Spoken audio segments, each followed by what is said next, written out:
Today's episode of the Vegan Life podcast is brought to you by Vivo Life. Vivo Life are a health and supplements brand who have a brilliant collection of products, from the everyday essentials like B12, D3 and omega-3, which, let's face it, they're must-haves if you're following a plant-based diet, greens and multi-nutrient powders, everyday vegan protein powders, mushroom lattes, and much, much more.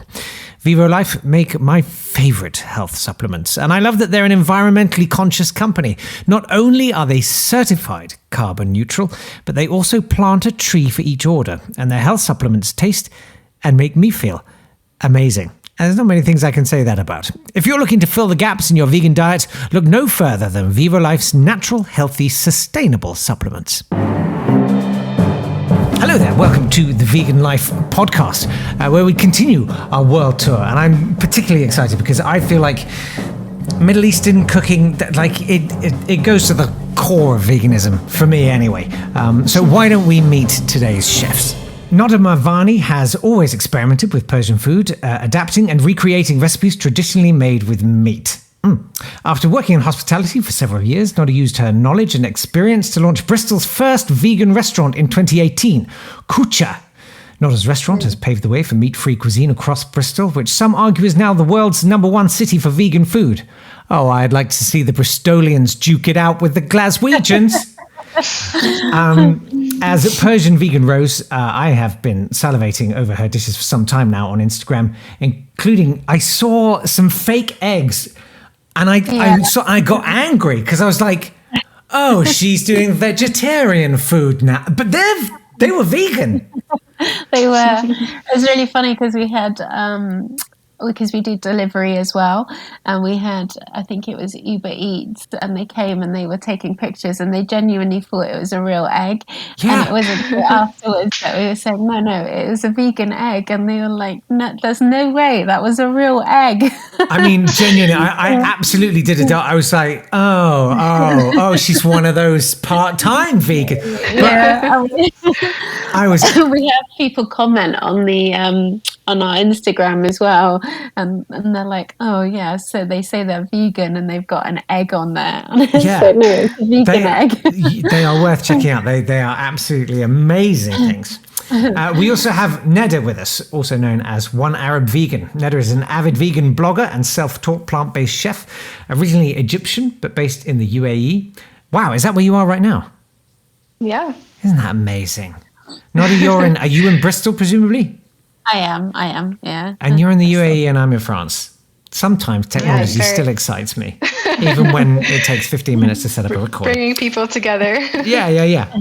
Noda is inspired by creating delicious, empowering and nutrient-packed plant-based food inspired by Middle Eastern flavors. Through her blog, she also shares her experience leading a vegan lifestyle within a culture that is less than forgiving towards plant-based diets, which kind of slightly surprises me, but then I'm ignorant about everything. But as I said at the very beginning, for vegans in the UK, Middle Eastern food has probably been the most sympathetic cuisine for vegans to go for when they're eating out. So, right. Noda, tell me a little bit about your experience. Well, I mean, I think in terms of the cuisine, it's definitely, super vegan friendly. And I've never really had any major challenge in terms of, finding good vegan food to eat, whether that's in Egypt, where I'm originally from, or here in the region, in the Gulf. But it's more so the culture aspect. And I'm sure Noda understands what I'm talking about. It's, people just can't fathom that you don't eat meat or that meat isn't a part of your diet. It's so unheard of for more traditional people, I think. I think younger generations and, even to a certain extent, older millennials and, people kind of like in my parents' generation, they are coming around to it a little bit more. But the typical response is a meal is not a meal unless there's a meat component. So how can you subsist solely on, vegetables and beans and rice and lentils? Of course. It's the you're going to get sick, you're going to be ill. Yeah. Meat. Yeah. You're never going to find a husband. Oh, wow. Oh, yeah. Yeah. Definitely the tropes of being vegan in the Middle East are, if you've ever seen the movie Big Fat Greek Wedding, there's this one scene where the American, Greek American girl is saying, you know, oh, my husband's a vegetarian, and her grandmother says, oh, it's okay, I'll make lamb. Okay, that's just like so representative of pretty much my entire experience growing up. Right. Yeah. I have no idea if Windex is vegan, but don't eat it anyway, kids. No. Let's get to the questions then. As always, people have been emailing in. You can too. It's podcast at... is it? Yeah, it is. Podcast at veganlifemag.com. It's been a while since I did one of these podcasts. And we will field your question to the best people to answer it. Sarah says, I'm from Iran, and I eat and live a vegan lifestyle, which to my family is the most outrageous and alien thing I could ever do. You were right. Okay. Yeah. I would love to make my mum an Iranian veganized dish that I grew up eating, but I must admit I struggle, as I'm sure the guests would agree our dishes are predominantly meat. Apart from, I'm going to pronounce this wrong, Fool Madame. Is that right? Yeah. Kind of. Yeah, Madame. That's how we say it. Yeah. You don't have to be charitable. You know, I suck. Apart from that, I haven't been eating a lot of Iranian food since turning vegan, so some vegan inspo would be amazing. Thank you. There's so many things that we obviously, the restaurant's Persian and sort of Iranian inspired, and the majority of the food that like we would eat traditionally in Iran, you can make vegan.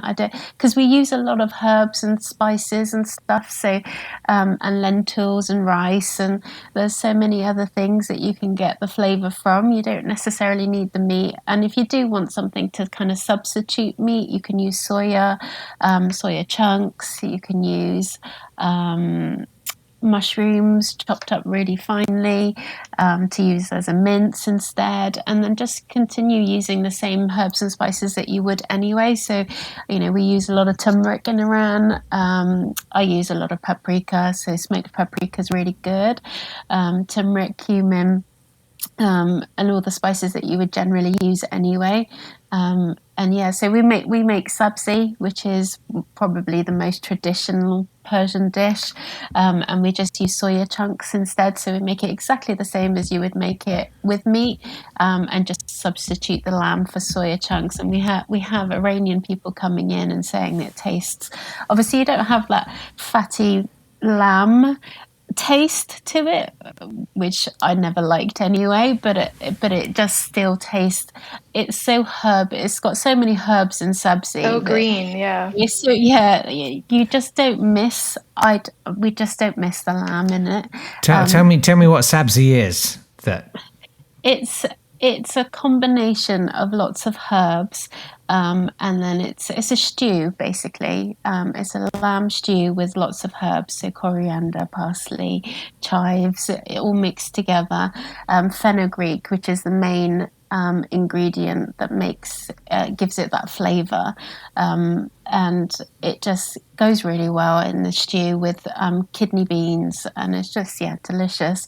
But it's an unusual flavour actually, and it's a bit of a Marmite flavour for European or English people. They just kind of either love it or hate it, because it's a really I think it's the fenugreek, because it's not something that we use over here really very often, and it's a very unusual taste. So people either absolutely love it or they really can't. They don't take to it at all. But yeah, obviously I love it. It's a dish that I grew up eating. I just didn't like eating the lamb, so making it without it is just honestly, it tastes just as good. So nice. Just substitute the lamb for soya chunks. That's what we do. So. It sounds like a mum pleaser. Neda, what about you? And I think you could even make it without any kind of meat substitute. Like just make it with extra kidney beans, and it still tastes delicious. Yeah, I'm not a massive fan of soya. Generally, which is quite controversial as a vegan. Highly controversial. You're like the Jeremy Clarkson of vegans. Indeed. I'm not a massive fan of soya, so I just leave it out, and I just have the sabzi without anything, just as it is. And the same with the gamer, which is a split yellow pea and aubergine stew, and I make that without lamb as well. It just tastes just as nice. So. You had me at aubergine. I can't think of anything I wouldn't enjoy. that involved an aubergine. Wait, It does make everything taste good, doesn't it? I think it really does. It's basically because it just soaks up fat, but so do I. Pretty much. Yeah, so don't judge me or aubergines. Noda, how would you please your mom? Oh, well, I mean, obviously, I think in terms of Iranian food, I don't have a lot of exposure to it, although I did grow up in Bahrain, which has a really big Persian community. So I've definitely tried a lot of the food pre-vegan. But the one dish that I really like, you're going to have to correct my pronunciation. I think it's ashrishta. Yeah, I don't know if I'm saying that right. I think it's like a soup with a bunch of like noodles and legumes, like chickpeas and lentils, and it's just. I mean, I don't know if it's originally vegan or not. Is the original version vegan? It is vegan. They use kashk, which is like a sour buttermilk type thing. Okay. So you can leave that out, but apart from that, it is vegan. Yeah. Probably one of the only vegan dishes. Near vegan, yeah, exactly. So I really like that. But my mom actually, so I grew up eating, really traditional Egyptian food, and even though my parents weren't vegetarian or vegan when we were younger, they always made or cooked meat separately. So my memories of, my favorite home cooked meals are still actually almost completely vegan. My mom didn't even use kind of chicken stock or anything when she would make like vegetable stews and stuff. So I think my favorite Egyptian dish that I would probably make her would be like a green bean stew. It's called fasolia with white rice and vermicelli. So that's kind of like a traditional Egyptian rice. It's basically just carbs on carbs, pasta and rice cooked together. Sounds great. Yeah, and then throw an aubergine in there, and I'm yours. And then you're sold. Yeah. Other than that, there's a really good traditional street food in Egypt called Koocha, which is essentially carbs on carbs. So it's rice, pasta, chickpeas, lentils, fried onions, and then this really spicy tomato sauce to like mix it all together, and it's fantastic. And it has always been vegan, so that's something a lot of people don't know. That sounds epic. Do you think your mum was kind of like a wannabe vegan? Because I think you often get partnerships where one person wants to go vegan and the other one's like, oh, no, I'm not. I'm not saying that's how your father spoke. Oh, I'm not having that stuff. It's not proper meal. But he almost certainly didn't speak like that. But, do you think that was going on?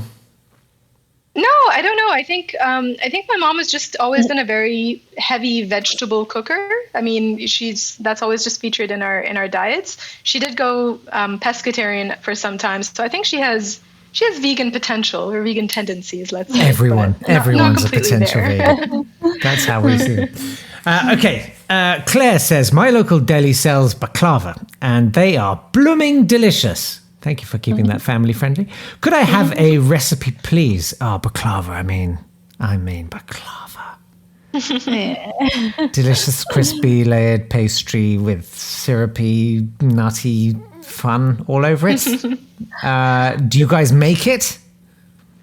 I don't make it that often because it's quite easy to make. It's easy to make vegan actually. It's because you can just use you can just buy puff pastry that's vegan, and then the syrup that you put all over it is vegan anyway because it's just sugar, water. Add a bit of rose water to it and then nuts. So it's quite simple to make. I don't make it that often because it's lethal and it's sugar. Calorifically, it's perhaps the densest object in the known universe. And I absolutely love it. So I would just eat the whole tray. Okay, so that's your birthday sorted. But yeah, it's quite simple to make. You can buy shop bought puff pastry and just layer it. Or, is it puff pastry or phyllo? Phyllo sheets, sorry. And just layer it up and put whatever kind of nuts in the middle that you'd like, whether you ground up walnuts or pistachios. I prefer pistachios with whatever. Same. And then that cinnamon. Sounds decadent. Just cinnamon. Sorry, I interrupted you. Cinnamon. Yeah, I would put cinnamon with it as well. So. Just planning my afternoon. Just pour a little sugar syrup all over it. Sounds epic. Neda, do you make baklava?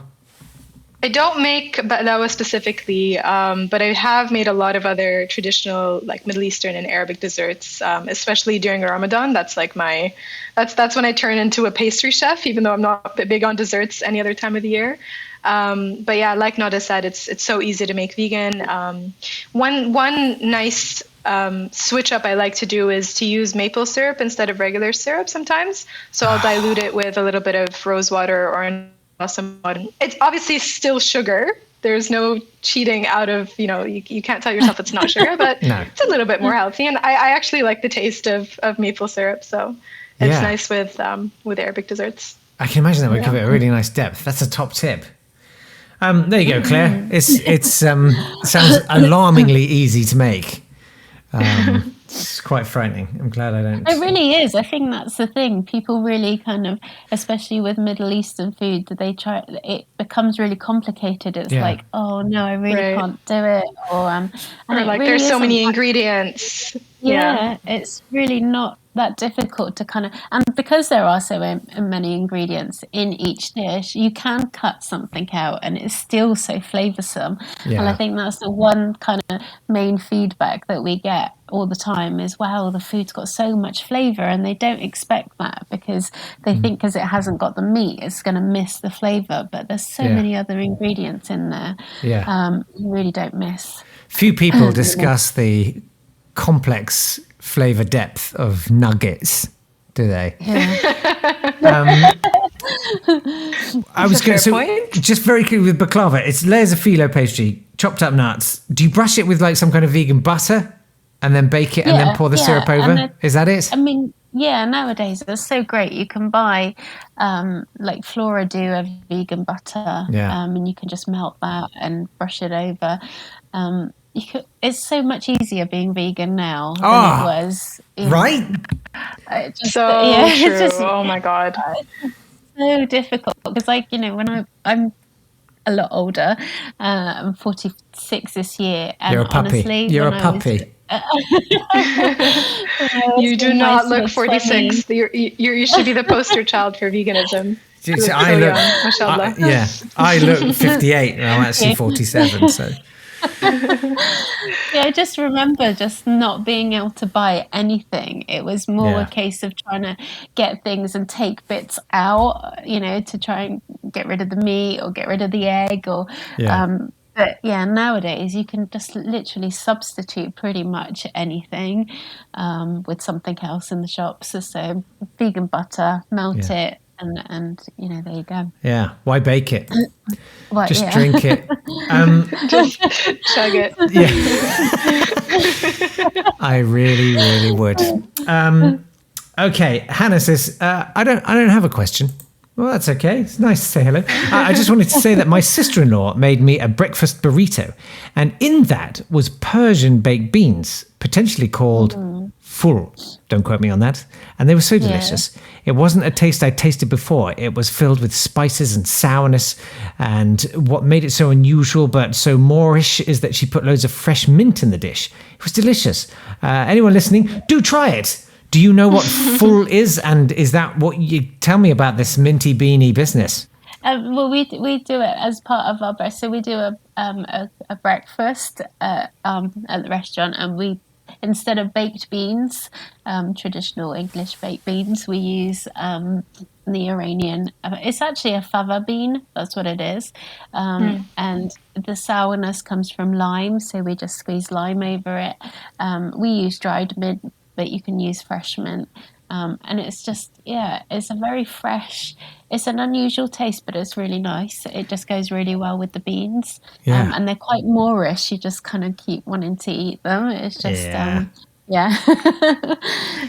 so that's and is that, do they come in like a tomato-y sauce, or are they? No, they're literally it's just a tin of fava beans in a tin, and they come in different sizes, so you can get really, really large ones, or quite small ones, and they're brown. So rather than the kind of, you can get green, obviously, broad beans, but these are the kind of brown ones, and they're really. They're quite filling actually, because they're very high protein. Yeah, they're really, really delicious. And it's just, again, it's something that we don't really eat over here. But actually, it's a bean. It tastes, it's filling, and you can put whatever you want with it. You could put a tomato sauce with it, I guess, and it probably tastes quite nice. But yeah. That's fine. I'm ready to change. I can embrace it. Noda, do you get full on full?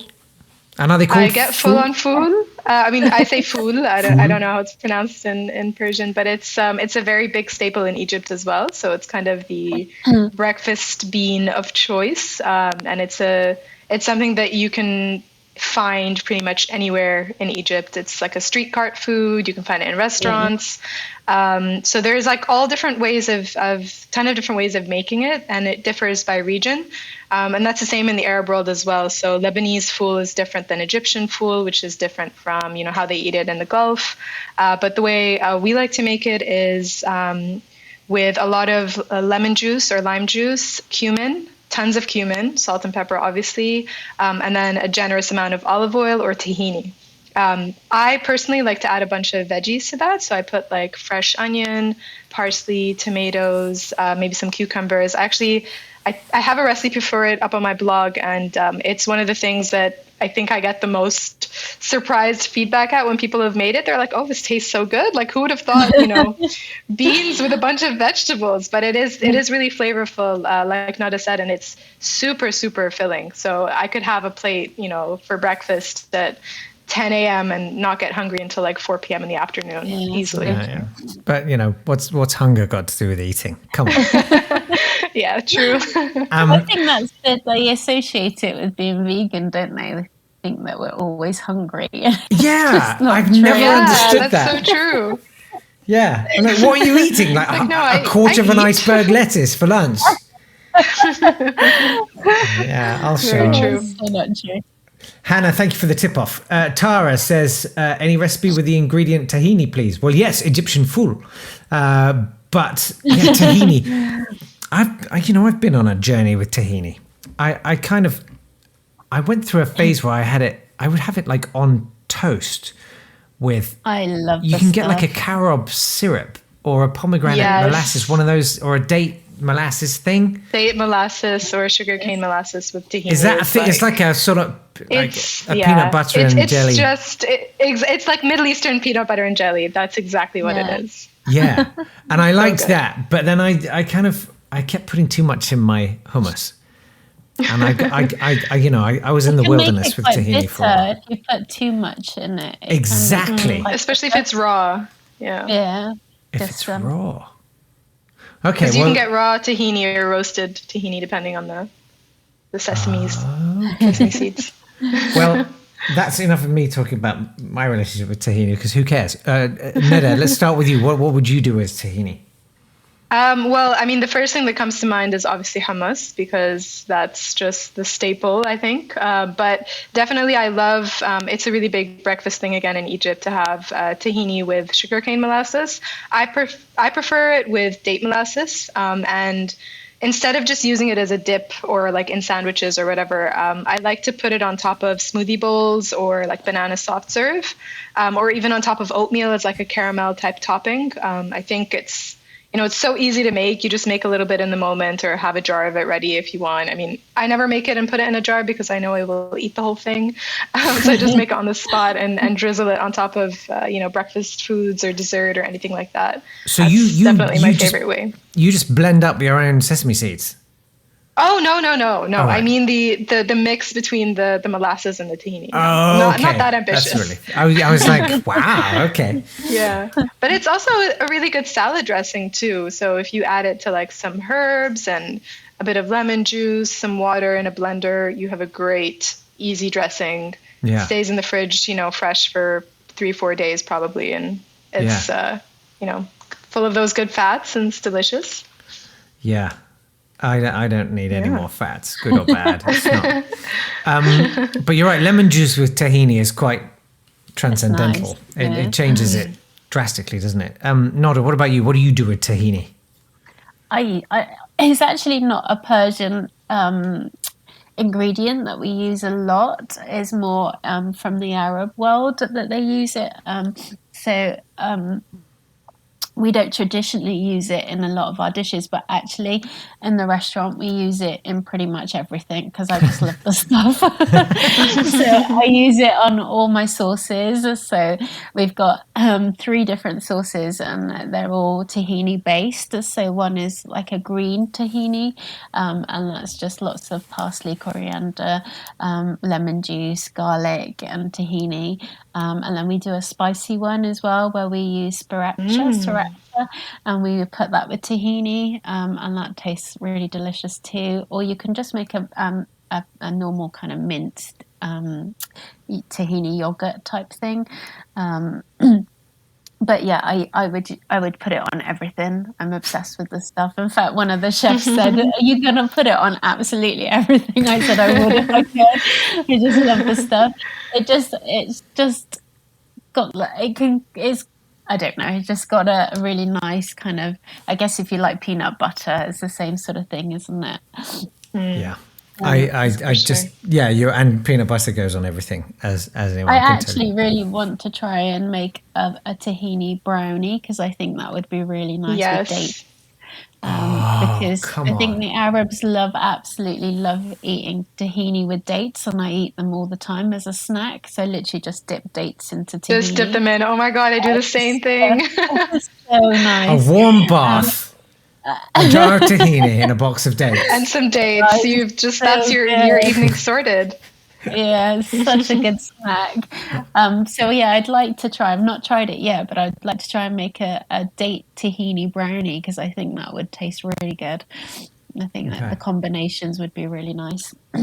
I feel like I should have some sound effect for like my first gleek of the podcast.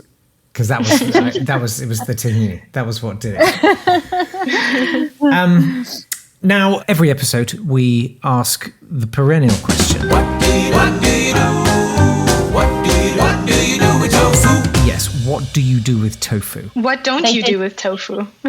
So this is a free pass. You know, it doesn't necessarily have to be about Middle Eastern cuisine. It's literally, if I gave you a block of tofu, what would you do with it? Neda, let's throw start it with you. away. What? Whoa! What? No. You're not a fan of the tofu? No, I'm not at all. Tofu is soy, remember? Yeah, So, I fan don't of like soy. soya. You don't like soya? That's not like a sort of nutritional dietary thing. It's you just No, don't. I literally just don't I can't take to the taste. It's just, and it's not got much taste to it because it's quite versatile. You can pretty much put it in anything. But I don't know what it is about it. I just don't like the texture and I don't like the taste. So I find I struggle quite to make something with it. But I'll let Nada say. That's fine. So into the bin, says Neda. Into the bin. Well, I mean, tofu. Wow, there's so many things come to mind. Yeah. Ditch. I think I have to default. To Middle Eastern cuisine just for a second. One of my favorite ways to make tofu is a tofu halloumi. So that's one of the recipes on my blog as well. Halloumi cheese was like the only thing I missed about being pre-vegan. So when I discovered this recipe, basically the secret to it is that you really marinate the tofu in the spice mix, which is just a ton of nutritional yeast, salt, lemon juice, olive oil, and mint. And then instead of cooking it like you would normally in a pan, you make it in like a panini press or in a waffle iron. So it gets that kind of squeaky, squidgy, like halloumi-ish texture. And it's just amazing. It's so good. Definitely one of the top made recipes on my blog. So I highly recommend it. It's not a plug. But that's my go-to. I think if if it's just a regular day, I think tofu scrambled, so easy, such a quick and satisfying breakfast or lunch or anything. I love tofu. I do so much with it. Yeah. I feel like because we do a little video call when we record this podcast, and Noda, I feel like I've now seen your wedding face all the way through that answer of Neda's. You're like, yeah, great. Sure. It all sounds great. Not gonna eat it. Bye. Okay. It's fine. The only time I have liked it actually is when I made scrambled egg with it. So I literally broke it up into bits, and then I put black salt with it, and just turned it into. I did obviously season it with oregano and smoked paprika and a few bits and pieces, but actually Maggi sauce with tofu is really good. So that stuff's brilliant, isn't it? That's interesting. Well, you know, I'm not here to yum your yuck. That just wouldn't be right. I'm always the first to tell you that a healthy diet's the most important thing. Am I right, guys? No, but it is. There are some nutrients, though, that can be difficult to get when you're plant-based. That's why I take Vivo Life's vegan vitamin B12, omega-3 and D3 daily. Did you know? It's been reported that 98% of us are not consuming enough omega-3. Vivo Life's omega-3 is made from sustainably grown algae, not fish, so it doesn't harm marine life. And because it comes from algae, it also doesn't contain any of the nasty heavy metals like mercury, which you often find, sadly, in fish. And finally, their omega-3 comes in liquid form, rather than those gigantic capsules. That means the omega-3 is consumed by your body in a more direct way, and it's stronger and more potent than almost any other omega-3. The best thing of all is that I know all of their products are made with natural ingredients I can trust.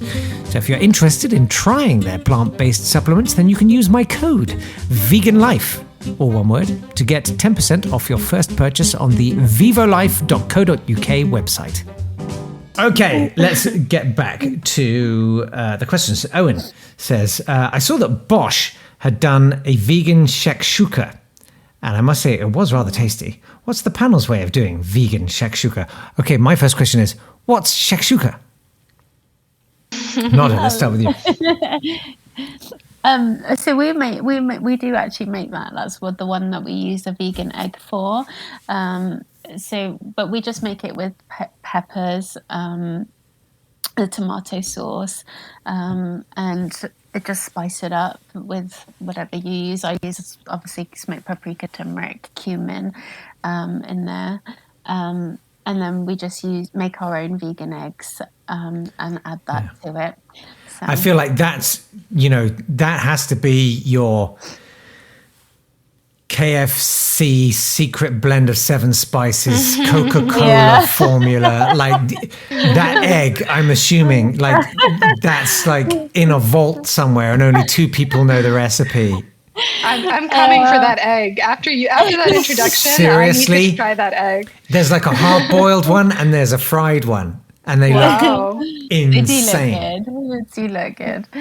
I'm guessing I can't. We can. We use quite a lot of people do ask, obviously, what ingredients goes in it, and we do use tofu in that. Oh. So one of your business's biggest USPs is tofu. Is that right? Okay, that's cool. It's literally only in the egg white that we use the tofu. I was like, how can she possibly make a vegan egg without tofu? The answer is you can't. Actually, the hard-boiled egg doesn't have tofu in it. So, really? And neither does our scrambled egg. But okay. Yeah. Oh, yeah, I'm going to start hitching to Bristol. So shakshuka, it's like a sort of a stew thing with some kind of an egg on the top. Again, it's more of an Arabic dish. It's not a Persian dish at all. So I'll let Noda. I don't know if you've made. I've made it before. It's pretty. It's basically like baked eggs in spicy tomato sauce. Okay. You can make it, I think, stovetop as well, but it's usually kind of baked in like a fire oven. Uh-huh. I make mine with tofu as well, but I also use chickpea flour, which I love to use as an egg substitute as well. And I think you could also use it. It's so versatile, honestly, but you could definitely use kind of a mix of both, silken tofu, chickpea flour, maybe some actual chickpeas if you wanted a bit of texture. Some people make it just using beans. So it's really just more about the flavor profile. I think getting the tomato sauce around the egg is the key part. Flavoring it with a lot of smoked paprika, some cayenne if you like it spicy. A lot of people like it spicy. Chili oil is a big one for shakshuka. So yeah, it's not personally my favorite breakfast, but it's definitely something that's popular. So it's nice to be able to make it from time to time. It sounds really good. Farideh. I know I pronounced that wrong. I'm so sorry. Farideh. Is it that? Farideh. When I think of comfort food from home, I think of zucchini bechamel casserole. Oh, wow. It's courgette, you and me. It's hearty and warming, and although I hated it as a young child, I loved it as a teenager, and now I miss it as an adult. What do you use for the bechamel part and the ground beef part? Noda, let's start with you. So another one I love to make, definitely really big in Egypt as well. For the bechamel, I use almond milk and flour, a little bit of vegan butter. The butter is not necessarily like, you don't have to include it, but it does add some nice flavor. And I do add a little bit of nutritional yeast in the bechamel as well, gives it a nice zing. And then for the mince, just whatever ground beef substitute I can find. I think, any kind of vegan mince substitute you can find at the supermarket is great, but I really like to use the Beyond Meat burgers. I just crumble them up into mince, and it tastes so close to the original. I mean, I've served it to family and friends, and they always have it, and they think this can't possibly be vegan. And I say, yes, moments. It is, because the meat is so the flavor of the Beyond Meat burgers are so pronounced. So that's what I would use. Top tips, Noda. I've not actually made it before, but if I was to make a mince, I personally would use mushrooms, just chopped up walnuts, mushrooms, and I think they're nice flavors together anyway. So onion, mushrooms, and walnuts are all kind of ground and or blended or mixed, and then added all the spices to it. But yeah, it's not something that I've made before. Cheyenne. Yeah, Cheyenne. Sure. Says, could I please have some lamb-like alternatives or seasonings? Because that's a big meat of choice in a lot of my older favourite dishes. We sort of touched on this before, where you were kind of saying, actually, it's all about the herbs. And I'd maintain with any kind of meat cookery, the herbs and spices are what make 100%, everything. Yeah. And so is there a basic palette of Middle Eastern herbs and spices that you kind of default to? I think it depends which region. So I think the Arabs tend to use cumin more. In Iran, we tend to use turmeric quite a lot. So it just depends on which region. I think the three that I would use the absolute most would be turmeric, cumin, and smoked paprika. I would pretty much put that in most dishes that I'm making, and you just get such a good combination with it. Yeah. And if I've got something that's, I don't know, got tomato in it, or the cinnamon's quite nice as well, just a tiny bit of cinnamon, and ground coriander is also nice as well. So they're the ones that I would go to if I wanted to kind of get that Middle Eastern meaty flavour. They're the spices that I would use. That's a great kind of basic kit of parts that you outlined there. That's great. I just want to ask you quickly about, because where I am in France at the moment, I'm looking out over, I would say, 4 or 5 bales of mint. Nice. And I don't know what to cook. And I know that Middle Eastern food deploys mint so brilliantly. What would you just do with a ton of mint? Mint and lemon is always really nice. So if you make anything with mint, I would always add lemon to it. It's just a great combination. So I would put it in yogurt. I would put it in salads. I would put it in like a couscous or something like that with other things in it, or bulgur wheat. That's how I would use it more than cooking. I think dried mint is quite good if you're cooking, but I think if you've got fresh mint, I would put that into some sort of salad based thing, or even potato, nice. Like a potato salad with mayonnaise or something and mint. But yeah, anything with mayonnaise. I'm there. Yeah, look, but the main, I think I would, as long as it's paired with something sort of zesty or lemon, it always tastes really good. So that's a top answer. Thanks so much. Well, that's it for this podcast, more or less. It just remains for me, first of all, to ask, where can people find you and your work? Noda. Okay, so I've got a personal blog called The Persian Vegan Rose, where I try and adapt as many Persian dishes to be vegan as possible. I do other things on there as well, so it's not just Persian dishes. And then obviously we've got the Koocha Meze Bar, which is the restaurant. If you're in Bristol, I know. I'd say make the pilgrimage. Do it.